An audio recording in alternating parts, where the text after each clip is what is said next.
Hi, improvement പഠനമൊക്കെ നന്നായിട്ട് മുന്നോട്ട് പോവുകയല്ലേ. നമുക്കിന്ന് ബയോളജിയിലെ വളരെ ഇമ്പോർട്ടന്റ് ആയിട്ടുള്ള ഒരു ചാപ്റ്റർ ആണ് anatomy of flowering plants. So ആ അനാട്ടമിയിൽ നിന്ന് ചോദിച്ചിട്ടുള്ള പ്രീവിയസ് ക്വസ്റ്റ്യൻസ് എന്തൊക്കെയാണ്, അതൊക്കെ എങ്ങനെയായിരുന്നു ആൻസർ ചെയ്യേണ്ടിയിരുന്നത്. അപ്പോ വേഗം നമുക്ക് നോക്കാം എന്തൊക്കെയായിരുന്നു പ്രീവിയസ് ക്വസ്റ്റ്യൻസ്. ഒന്നാമത്തെ question, in a dicotyledonous stem secondary growth takes place at two regions by the activity of two lateral meristems. നമുക്കറിയാം, ഒരു ചെടിയില് ലാറ്ററൽ ഗ്രോത്ത് നടക്കുന്നത്, ആദ്യത്തെ പ്രൈമറി ഗ്രോത്ത് നടക്കുന്നത് എപ്പിക്കൽ മെരിസ്റ്റം വഴിയും, രണ്ടാമത് സെക്കൻഡറി ഗ്രോത്ത് നടക്കുന്നത് സെക്കൻഡറി മെരിസ്റ്റംസ് വഴിയുമാണ്. സെക്കൻഡറി മെരിസ്റ്റമാണ് ലാറ്ററൽ മെരിസ്റ്റം എന്ന് പറയുന്നത്. ഈ ലാറ്ററൽ മെരിസ്റ്റത്തിനകത്ത് പ്രധാനമായിട്ട് രണ്ട് പേരാണ് വരുന്നത്. ഒന്ന് കോർക്ക് കാമ്പിയം, ഒന്ന് വാസ്കുലാർ കാമ്പിയം. വാസ്കുലാർ കാമ്പിയം രണ്ട് ടൈപ്പ് ഉണ്ട്, ഇന്റർഫാസിക്കുലർ കാമ്പിയവും ഇൻട്രാഫാസിക്കുലർ കാമ്പിയവും ഉണ്ട്. അപ്പൊ ഇവിടെ ചോദിച്ചിരിക്കുന്നത് first question, identify the two lateral meristems. Lateral meristem രണ്ട് ടൈപ്പ്, ഒന്ന് കോർക്ക് കാമ്പിയം, ഒന്ന് vascular cambium. Second question, list the new tissues formed from each of these meristems. അത് നമുക്കറിയാം, ഒന്നാമത്തേനകത്ത് അതായത് വാസ്കുലർ കാമ്പിയത്തിൽ നിന്ന് സെക്കൻഡറി ഫ്ലോയും സെക്കൻഡറി സൈലവുമാണ് ഉണ്ടാക്കുന്നത്. സെക്കൻഡറി സൈലമാണ് കൂടുതലായിട്ട് ഉണ്ടാകുന്നത്, സെക്കൻഡറി ഫ്ലോയം ആക്ടിവിറ്റി കുറവായിരിക്കും. പിന്നെയുള്ളത് കോർക്ക് കാമ്പിയം. കോർക്ക് കാമ്പിയത്തിൽ നിന്നാണ് നമ്മുടെ പെരിഡേം ഒക്കെ ഉണ്ടാകുന്നത്. സോ അത് കൃത്യമായിട്ട് അവിടെ എഴുതുമ്പോൾ നിങ്ങൾക്ക് അവിടെ മാർക്ക് കിട്ടും. ഇനി വേറൊരു question, complete the flow chart given below. ഇപ്പൊ മറ്റൊരു വർഷം ചോദിച്ചത് ഇങ്ങനെയാണ്, ഒരു ഫ്ലോ ചാർട്ട് തന്നിട്ട് അതിനെ കംപ്ലീറ്റ് ചെയ്യാനാണ്. സോ ആദ്യം സൈലം തന്നിട്ടുണ്ട്, സൈലം രണ്ടായിട്ട് ഡിവൈഡ് ചെയ്തിരിക്കുന്നു. അപ്പൊ ഒന്ന് പ്രൈമറി സൈലം ആണെങ്കിൽ അടുത്തത് സെക്കൻഡറി സൈലം തന്നെയായിരിക്കും. പ്രൈമറി സൈലം വീണ്ടും രണ്ടായിട്ട് ഡിവൈഡ് ചെയ്തിട്ടുണ്ട്, ഒന്ന് പ്രോട്ടോക്സൈലം, അപ്പൊ മറ്റത് മെക്ടാസൈലം എന്ന് വരും. അടുത്ത പ്രോട്ടോക്സൈലം എൻടാർക്ക് കണ്ടീഷൻ തന്നിട്ടുണ്ട്, അപ്പൊ അതുപോലെ വരുന്ന മറ്റൊന്നാണ് എക്സാർക്ക് കണ്ടീഷൻ. പ്രോട്ടോക്സൈലം എൻടാർക്ക് കണ്ടീഷൻ വരുന്നത് ആർക്ക് എന്ന് ചോദിച്ചിട്ടുണ്ട്, അത് സ്റ്റെമ്മിനാണ്. ആൻഡ് എക്സാർക്ക് കണ്ടീഷൻ വരുന്നത് റൂട്ടിനാണ്. അപ്പൊ അതായിരുന്നു ആ ചോദ്യം. അപ്പൊ കറക്റ്റ് ആയിട്ട് ഫില്ല് ചെയ്യുമ്പോൾ നിങ്ങൾക്ക് അവിടെ മാർക്ക് കിട്ടും. അതേ വർഷം തന്നെ ചോദിച്ച മറ്റൊരു ക്വസ്റ്റ്യൻ ഇങ്ങനെയാണ്, the tissue formed between the upper and lower epidermis of a leaf is called a mesophyll. Write the types of cells found in this tissue in a dicot leaf.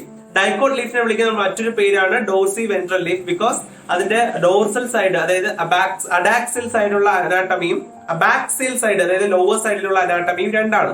അതുകൊണ്ടാണ് അതിനെ നമ്മൾ ഡോർസി വെൻട്രൽ ലീഫ് എന്ന് വിളിക്കുന്നത്. So ആ Dorsey ventral ലീഫിന്റെ കേസില് രണ്ട് തരം mesophyll സെല്ലുകളാണ് കാണപ്പെടുന്നത്. ഒന്നിനെ നമ്മൾ വിളിക്കുന്നത് സ്പോഞ്ചി പാലിസൈഡ് പാരൻകൈമ എന്നും മറ്റേ സ്പോഞ്ചി പാരൻകൈമ എന്നും. അപ്പൊ രണ്ട് ടൈപ്പ് ഏതെന്നാണ് അവിടെ ചോദ്യം. അപ്പൊ ആ രണ്ടെണ്ണം എഴുതി വെച്ചാൽ മതി. അടുത്തതിന്റെ ബി പാർട്ടില് mention two differences between dicot leaf and monocot leaf. ഒന്ന് ഇത് തന്നെ നമുക്ക് എഴുതാം. അതിനകത്ത് രണ്ട് ടൈപ്പ് പാരൻകൈമ സെല്ലുകൾ, മീസോഫിൽ സെല്ലുകളാണ് കാണപ്പെടുന്നത്. Spongy parenchyma and palisade parenchyma, അത് ഡോർസി വെൻട്രലിൽ കാണപ്പെടും. എന്നാൽ മോണോകോട്ട്, അതായത് ഐസോ ബയലാറ്ററൽ ലീഫിൽ അങ്ങനെയല്ല. പിന്നെ ഡൈക്കോട്ട് ലീഫിലാണെങ്കിൽ രണ്ട് സൈഡിൽ അനാട്ടമി സെയിം ആണ്, ഡിഫറെന്റ് ആണ്. സോറി, ഡൈക്കോട്ടിൽ രണ്ട് ഡിഫറെന്റ് അനാട്ടമിയാണ്, പക്ഷെ മോണോകോട്ടിൽ രണ്ടിലും സെയിം അനാട്ടമിയാണ് വരുന്നത്. പിന്നെ സ്റ്റൊമാറ്റയുടെ എണ്ണം രണ്ട് സൈഡിലും ഡിഫറെന്റ് ആണ് in the case of dicot, പക്ഷെ മോണോകോട്ടില് രണ്ട് സൈഡിലും സ്റ്റൊമാറ്റയുടെ എണ്ണം ഓൾമോസ്റ്റ് സെയിം ആണ് വരുന്നത്. അപ്പൊ ഇങ്ങനെയൊക്കെയുള്ള ഡിഫറൻസ് നിങ്ങൾക്ക് അതിനകത്ത് എഴുതാവുന്നതാണ്. മറ്റൊരു വർഷം ചോദിച്ചുള്ള ക്വസ്റ്റ്യൻ പേപ്പറില്, notice the three simple tissues given below, that is sclerenchyma, parenchyma and collenchyma. Identify and write the tissue that consists of cells that are thickened at the corners. Write the function of this tissue.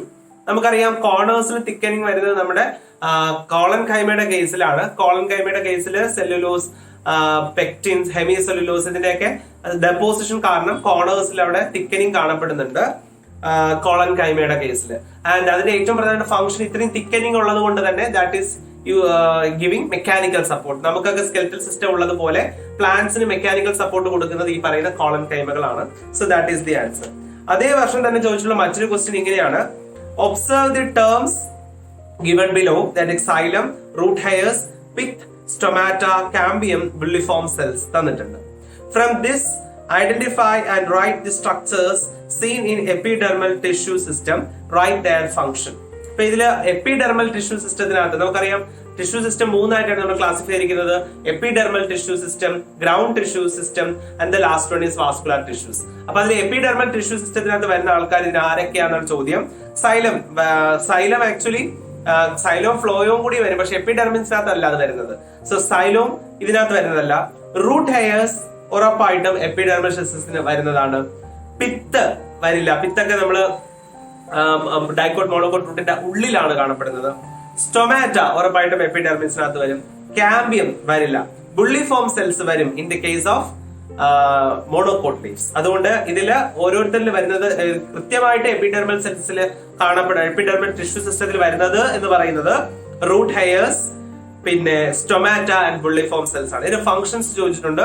Root hairs സ്വാഭാവികമായിട്ടും water and mineral അബ്സോർപ്ഷന് വേണ്ടിയിട്ട്, stomata transpiration വേണ്ടിയിട്ട്, bulliform cells water content കുറയുന്ന സമയത്ത് monocot ലീവ്സിനെ അത് കേൾ ചെയ്യാൻ വേണ്ടി, ചുരുണ്ടു പോകാൻ വേണ്ടിയിട്ട് സഹായിക്കുന്ന സെല്ലുകളാണ് ബുള്ളിഫോം സെൽസ്. സോ ഇത്രയുമായിരുന്നു ആ വർഷം ചോദിച്ച ക്വസ്റ്റ്യൻ. മറ്റൊരു വർഷത്തെ ക്വസ്റ്റ്യൻ ഇങ്ങനെയാണ്: identify the types of vascular bundles in the figure 1 and 2. Write the features of each vascular ബണ്ടിൽ. അപ്പൊ അവിടെ രണ്ട് വാസ്കുലർ ബണ്ടിൽസിന്റെ ഫോട്ടോ ഒക്കെ തന്നിട്ടുണ്ട്. ഒന്നാമത് കാണുമ്പോൾ തന്നെ അറിയാം അവിടെ കാമ്പിയം ഇല്ല. സോ കാമ്പിയം ഇല്ലാത്തതിന് നമ്മൾ ക്ലോസ്ഡ് ടൈപ്പ് എന്ന് വിളിക്കും. രണ്ടാമത്തേലാണെങ്കിൽ കാമ്പിയം ഉണ്ട്, കാമ്പിയം ഉള്ളതിനെ നമ്മൾ ഓപ്പൺ ടൈപ്പ് എന്ന് വിളിക്കും. റൈറ്റ് ദി ഫീച്ചേഴ്സ് എന്ന് കൂടി പറഞ്ഞിട്ടുണ്ട്. അപ്പൊ സ്വാഭാവികമായിട്ട് ക്ലോസ്ഡ് ടൈപ്പിൽ സെക്കൻഡറി ഗ്രോത്ത് നടക്കത്തില്ല, അതുകൊണ്ട് തന്നെ അത് മോണോകോട്ടുകളിലാണ് കാണപ്പെടുന്നത്. രണ്ടാമത്തെ കേസിൽ അത് ഓപ്പൺ ടൈപ്പ് ആണ്, അപ്പൊ അവിടെ സെക്കൻഡറി ഗ്രോത്ത് പോസിബിൾ ആണ്, അത് ഡൈക്കോട്ടുകളിൽ കാണപ്പെടുന്നു. മറ്റൊരു ക്വസ്റ്റ്യൻ അതേപോലെ ചോദിച്ചിട്ടുണ്ട്: distinguish between the leaf anatomy of dicot leaf and monocot leaf. Already നമ്മൾ ഡിസ്കസ് ചെയ്തതാണ് ഡൈക്കോട്ട് ലീഫും മോണോകോട്ട് ലീഫും തമ്മിലുള്ള വ്യത്യാസം. അതുപോലെ നിങ്ങൾ അങ്ങ് എഴുതി വെച്ചാൽ മതി, അപ്പൊ നിങ്ങൾക്ക് അവിടെ മാർക്ക് കിട്ടും. മറ്റൊരു ക്വസ്റ്റ്യൻ പേപ്പർ ഇങ്ങനെയാണ്: how does periderm develop in dicot stem and replace the outer broken cortical and epidermal layers. അതായത് നമ്മുടെ കോർക്ക് കാമ്പിയത്തിന്റെ ഡെവലപ്മെന്റ് ആണ് അവിടെ ചോദിച്ചിരിക്കുന്നത്. അപ്പൊ കോർക്ക് കാമ്പിയം നമുക്കറിയാം, കോർക്ക് കാമ്പിയം അല്ലെങ്കിൽ നമ്മൾ അതിനെ ഫെല്ലോജൻ എന്ന് വിളിക്കും. ആ ഫെല്ലോജന്റെ വളർച്ചയില് അത് രണ്ട് സൈഡിലേക്കും വളരും. പുറത്തേക്ക് വളരുന്ന, ഔട്ടറിലേക്ക് വളരുന്നതിനെ നമ്മൾ വിളിക്കുന്ന പേരാണ് കോർക്ക് അല്ലെങ്കിൽ ഫെല്ലം എന്ന് വിളിക്കും.